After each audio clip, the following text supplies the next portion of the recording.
এখানে তোমার কি আছে, প্রথমে কি দিতে হবে, তোমার জায়গার নাম। চিঠি লিখতে গেলে একটা কি দিতে হবে, জায়গার নাম। পরে কি ডেট, তারপর ডেয়ার যার কাছে তুমি লিখবা।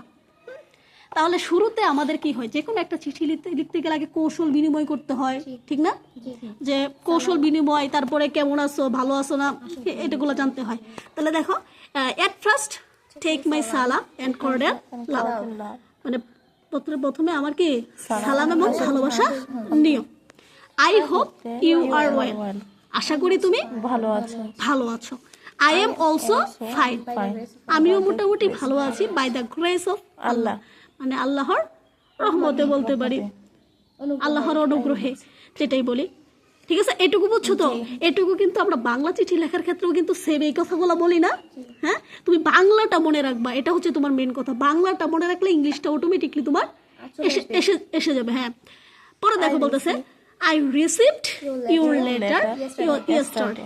আই রিসিভড, আমি গ্রহণ করেছি তোমার চিঠি গতকাল, মানে আমি গতকাল তোমার চিঠি গ্রহণ করেছি।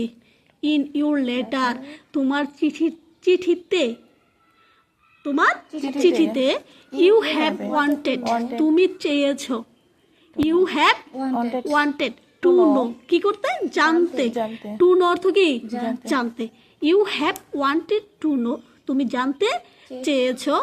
দ্যাট, যে, অ্যাবাউট, ধরো মাই প্ল্যান, অথবা about importance of reading newspaper, বা importance of physical exercise, importance of early rising, importance of tree plantation, এগুলো দিয়ে আসে কিন্তু ডায়লগ, আছে না? বলো।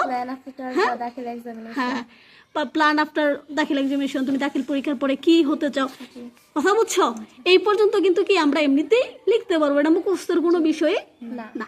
তখন ওই কথাটা তোমার কি 4-5 লাইনে তোমার কি নিজের ভাষায় লিখতে হবে, কারণ ওইটা নিয়ে তোমার একটু দেখতে হবে আর কি, মেন চিঠিটার মধ্যে দেখতে হবে। পরে ধরো যখন তোমার কথা বলা শেষ, তখন কি করতে হবে, একটা ফিনিশিং দিতে হবে। সেটাই হচ্ছে কি নো মোর টুডে, আজ আর নয়। Please convey my best regards to your parents, আল্লাহ হাফেজ। তোমার পিতামাতাকে আমার কি শ্রদ্ধা ও ভালোবাসা জানাইও, শ্রদ্ধা আন্তরিক শুভেচ্ছা জানিও। পরে হচ্ছে ইউর লাভিং, যে লিখতেছ তোমার নাম দিবা, ঠিক আছে? পরে হচ্ছে ফ্রম টু, পরে কি এখানে ফ্রম হচ্ছে কি প্রেরক, যে পাঠাবে, যে লিখতেছে, ধরো তুমি লিখতেছো তাহলে তোমার নাম হবে এখানে। আর টু হচ্ছে যার কাছে লিখছো তুমি সেটা, ঠিক আছে? পরে হচ্ছে এটা হচ্ছে স্ট্যাম্প, তো হচ্ছে ডাক টিকিট। তাহলে এখানে নাম দিবা, ঠিকানা দিবা, তারপর কি ফোন নাম্বারটা দিবা। নাম দিবা, ঠিকানা দিবা, আর কি ফোন নাম্বারটা দিবা। বুঝতে পারছো তো?